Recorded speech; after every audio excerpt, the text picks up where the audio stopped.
جناب ایک بہت امپورٹنٹ ڈیولپمنٹ جو ہوئی ہے وہ یہ ہوئی ہے کہ جماعت اسلامی بلوچستان کے صوبائی امیر اور رکن صوبائی اسمبلی مولانا ہدایت الرحمان بلوچ نے ڈاکٹر مارنگ بلوچ اور بلوچ یکجہتی کمیٹی کی گرفتار خواتین رہنماؤں کی رہائی کے لیے گوادر سے کوئٹہ تک لانگ مارچ کا جو ہے وہ اعلان کر دیا ہے۔ انہوں نے اپنے پیغام میں کہا کہ 7 اپریل کو حق دو تحریک کی جانب سے گوادر سے کوئٹہ تک لانگ مارچ کا آغاز کیا جائے گا۔ ابھی ایک بڑا طویل لانگ مارچ ہوگا، ماضی میں میرا خیال ہے کہ اس سے بڑا لانگ مارچ نہیں ہوگا۔ اب ظاہری بات ہے ایک دن کوئٹہ میں موومنٹ ہوگی اختر مینگل صاحب کی، اور دوسرے دن جو ہے وہ حق دو کی جو جماعت ہے ان کی جانب سے جو ہے وہ موومنٹ ہوگی۔ بلکہ انہوں نے بی بی سی کو ایک انٹرویو بھی دیا، اس کے اندر انہوں نے کہا کہ جی گوادر سے کوئٹہ تک یہ طویل لانگ مارچ تربت اور پنگجور کے راستے سے جو ہے وہ کیا جائے گا۔ انہوں نے کہا کہ بلوچستان میں لاپتہ افراد کا سنگین مسئلہ ہے، حکومت اس مسئلے کو حل کرنے کے بجائے ان لوگوں کو گرفتار کر رہی ہے جو لاپتہ افراد کی بازیابی کے لیے جدوجہد کر رہے ہیں، جن میں خواتین بھی شامل ہیں۔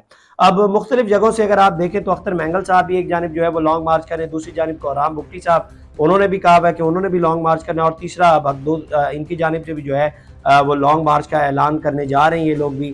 تو معاملہ بیسیکلی 13 لاشوں کی تدفین سے شروع ہوا تھا۔ میں آپ کو بتا دیتا ہوں اس کا تھوڑا سا بیک گراؤنڈ۔ معاملہ بیسیکلی کوئٹہ کے ایک قبرستان میں 13 لاشوں کو جو ہے وہ تدفین کیا گیا تھا، جس کے اوپر بی وائی سی جو ڈاکٹر مارنگ بلوچ کی جماعت ہے انہوں نے یہ کہا تھا کہ ان کی جو ہے وہ شناخت کروائی جائے، ہمیں یہ لگ رہا ہے کہ یہ مسنگ پرسن ہے، جبکہ بلوچستان حکومت نے یہ کہا تھا کہ جناب یہ مسنگ پرسن نہیں ہے، یہ جعفر ایکسپریس والے معاملے میں جو دہشت گرد تھے ان کو ہلاک کیا گیا ہے اور ان کی قبریں ہیں۔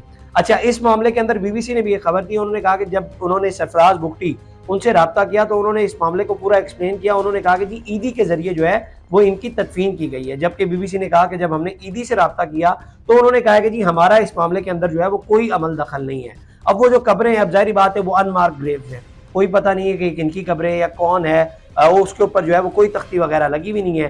تو وہاں سے یہ بیسیکلی احتجاج شروع ہوا۔ وہاں پر اب وہ لوگ یہ کہتے ہیں کہ جناب ہمیں جو ہے وہ ان کی قبر کشائی کر کے ہمیں ان کی شناخت کروائی جائے، جبکہ بلوچستان کی حکومت کہتی ہے کہ ہم جناب یہ نہیں کریں گے۔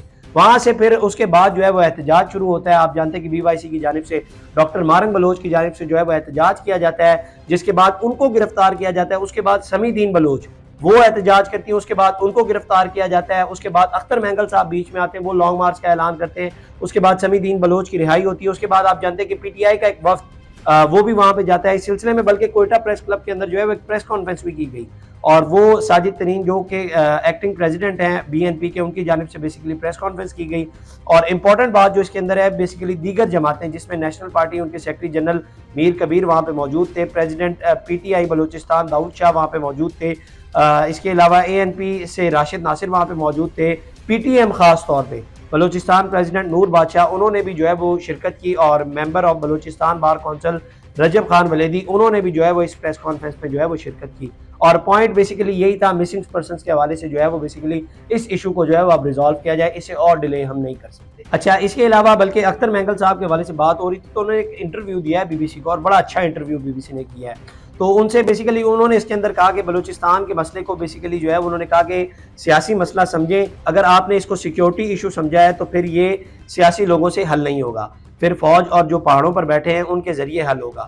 ان سے سوال ہوا، اچھا یہ سوال بڑا انٹرسٹنگ ہے، ان سے سوال ہوا کہ بی ایل اے جو ہے وہ بی ایل اے سے مذاکرات کیے جائیں، کیسے مذاکرات کیے جائیں جسے انڈیا سپورٹ کرتا ہے، یہ ان سے سوال ہوا۔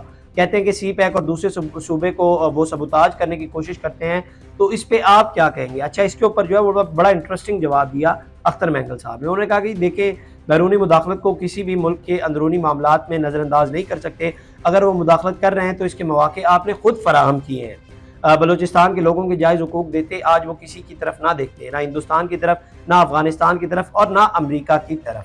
اچھا، اب اس کے اندر جو ہے وہ میرا خیال ہے کہ عجیب سا جواب دیا۔ پہلی بات، ایک چیز تو یہ خود ایکسیپٹ کر رہے ہیں کہ مدد جو ہے وہ باہر سے آ رہی ہے، انڈیا اور افغانستان کی طرف سے جو ہے وہ مدد آ رہی ہے، اور وجہ یہ بتائی جا رہی ہے کہ جی ان کو آپ نے حقوق نہیں دیے، اس وجہ سے جو ہے وہ ادھر چلے گئے۔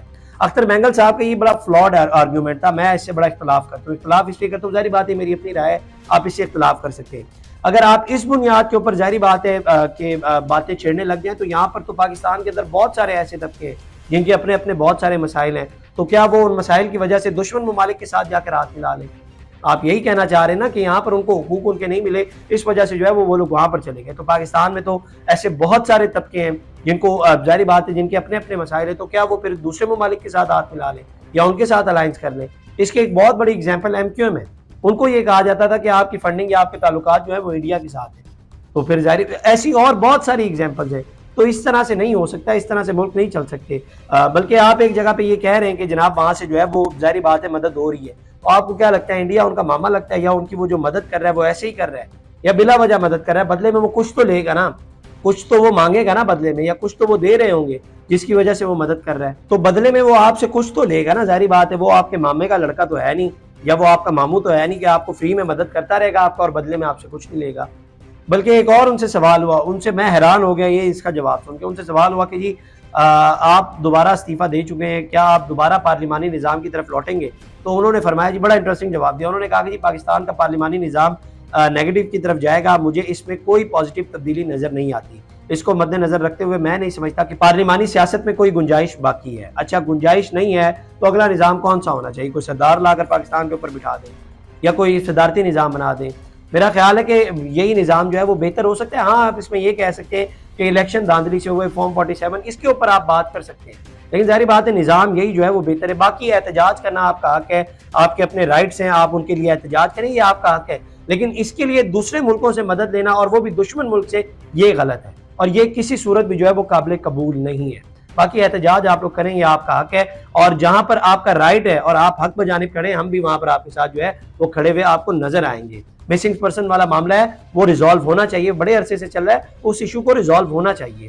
خیر اس کے علاوہ جناب ایک فوٹیج سامنے آئی ہے, بیسیکلی میں نے پچھلے ولاگ میں بھی ذکر کیا تھا کہ کوئٹہ سے وہ 30 کلومیٹر دور بیٹھے, اور اس سے پیچھے جو ہے وہ خندقیں کھود نکلی ہیں, اور اس میں بیسیکلی اب ایک فوٹیج جو سامنے آئی ہے اس میں بیسیکلی گاڑی تو ظاہری بات ہے وہاں سے گزر نہیں سکتی, تو موٹر سائیکل کو جو ہے وہ ایک جگہ سے دوسری جگہ شفٹ کیا جا رہا ہے, چونکہ خندقیں کھودی میں, اور خندقیں کھودنے کی وجہ یہی ہے کہ رستوں میں رکاوٹ پیدا کی جا سکے, اور جو لوگ پیچھے سے قافلے میں شریک ہو رہے ہیں ان کو رکاوٹ کا بیسیکلی سامنا کرنا پڑے.